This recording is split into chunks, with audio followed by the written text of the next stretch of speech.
seen the Taliban sweep up these different provinces and gradually work further towards Kabul itself. An acceptance that the Taliban is coming back in some shape or form, and they have been talking to us saying, well, maybe it's okay, we could have some sort of joint government, some power-sharing government. And of course, in the last day or so, all of that has changed, as we just said. I mean, it's sharing with whom? It doesn't look like the Taliban does have to share with anyone. Indeed, but, Rob, let me just very quickly, they do have to change. Just to jump in there, we're getting more information out about these live pictures, which we're still broadcasting to our viewers. For those watching this on television, the chap in the suit, in the Western-style suits, we understand he is a palace official at the Afghan presidential palace.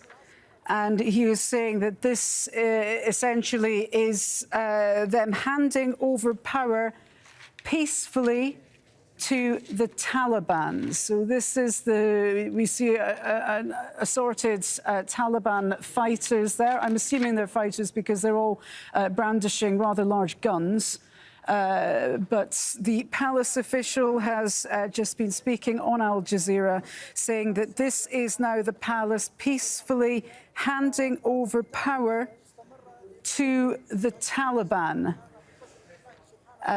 So these are the images that we are showing our viewers now. Certainly, we're still scrambling to get that translation for you, but they're very dramatic scenes that we are showing you live from the presidential palace in Kabul.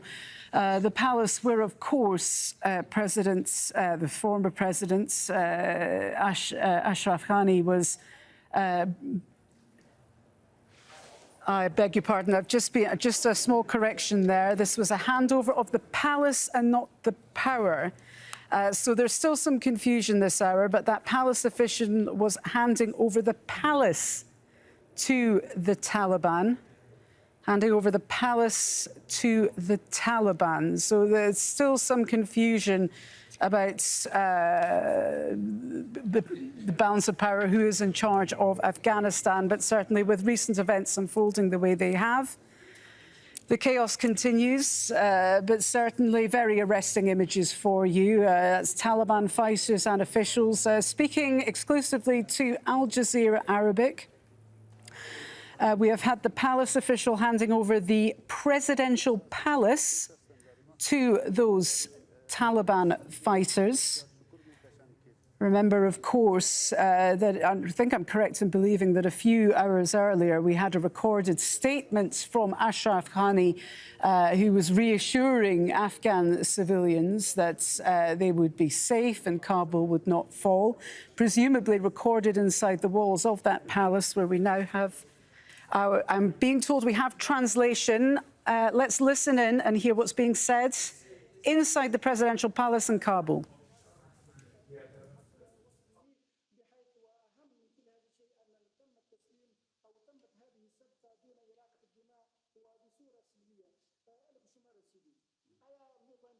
So we're just now that you have entered the city, are you going to revive the previous Islamic Emirate of Afghanistan, or are you going to share power with the others as well?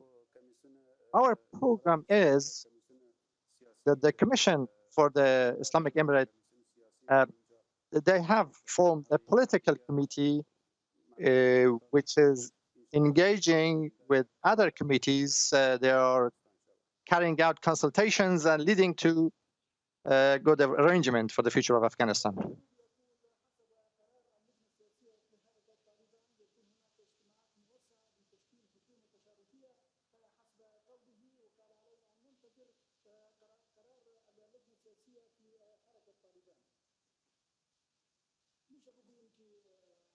Can you tell us when are your leaders coming to Afghanistan? Sheikh Abdul Hakim Saghzai, Sheikh Mullah Hibatullah, are they going to come to Afghanistan or not? Mullah brother is heading the political commission. He's based in Qatar. He might come. I'm not fully aware as to when he's going to come.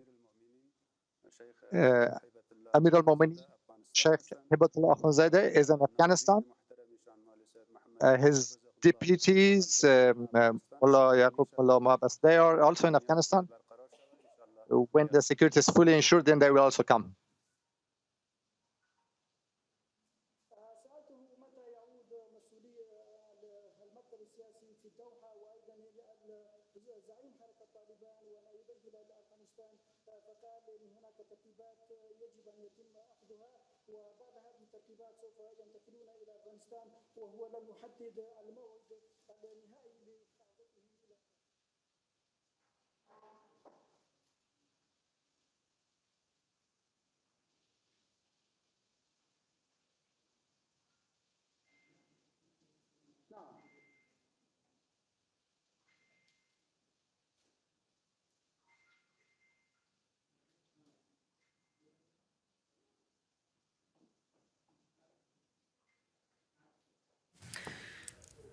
Okay, they've just stopped talking for the moment. There's a bit of a delay in between, because we're working with several different languages here.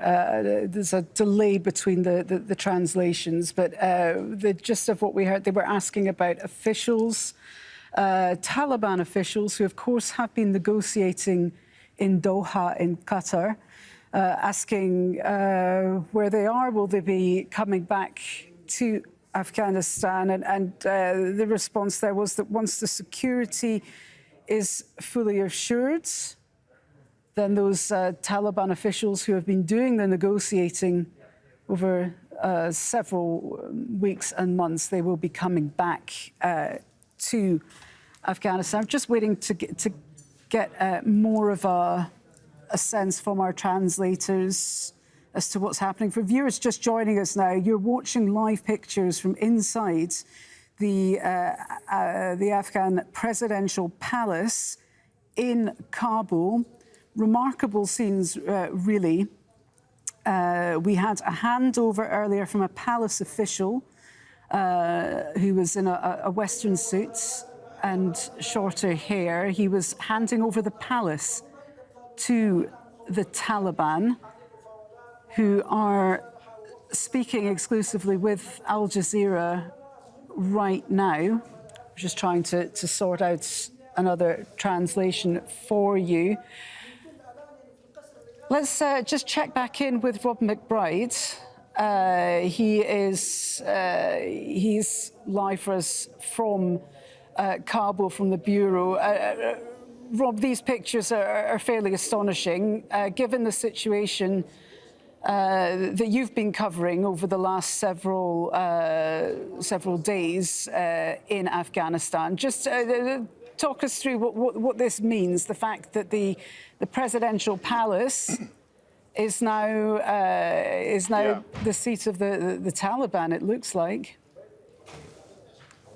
I mean, it is pretty extraordinary. Well, one thing you have to say with the Taliban is their grip on media and social media. And we've seen this in previous weeks as they have advanced steadily around the different provinces around Afghanistan. They have been very good, very quick at uploading clips and very deft at that, of the use of social media. And one of the things you see constantly, and you keep on getting mixed up of which provincial capital was which, the places they head for is the governor's residence. That's always seen as the seat of power in all of these provinces, and that's one of the images you look out for as an indication of, yes, okay, the Taliban will often exaggerate their claims of what they have achieved, but that is one of the telling indicators of when they have somebody with a large weapon sitting behind a grand desk in what was the former governor's office. So they're very good at that, and this is, I guess, this is their ace card that we've seen all of the governor's offices. Now this seems to be the president's office. So again, they're very good at uploading these images, at promoting these images.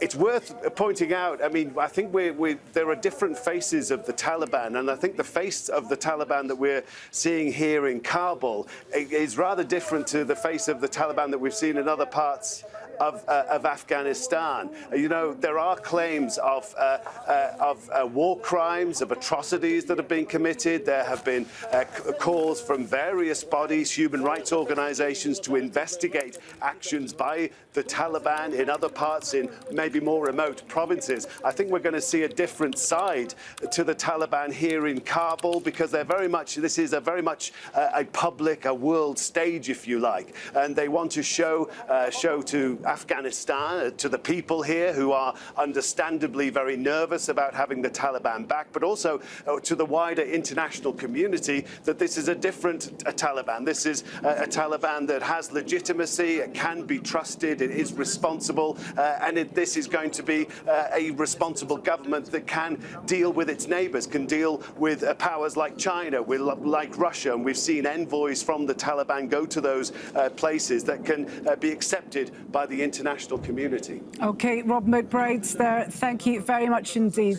We're back into the presidential palace. Let's listen in. We've got a microphone fitted now, and we have translation. Let's listen in. Oppressing our people for 20 years. Thanks God.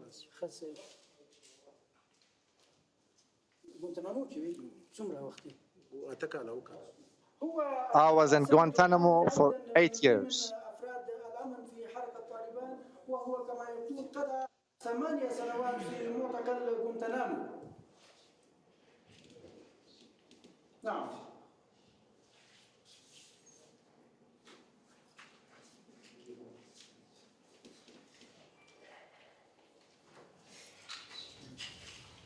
Okay, just bring you a couple of lines while we're waiting for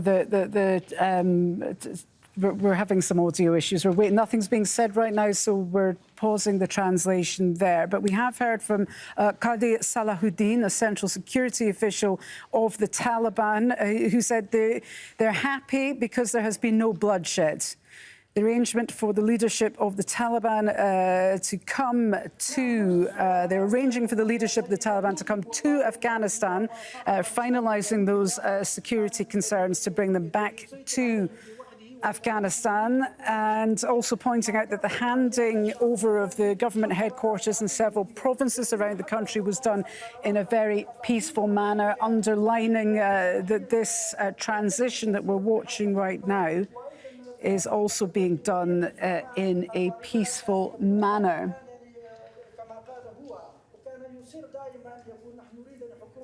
So let's get some reaction to this now. We're joined now on We're going to stay on these pictures, but I'm joined now by Omar Samad.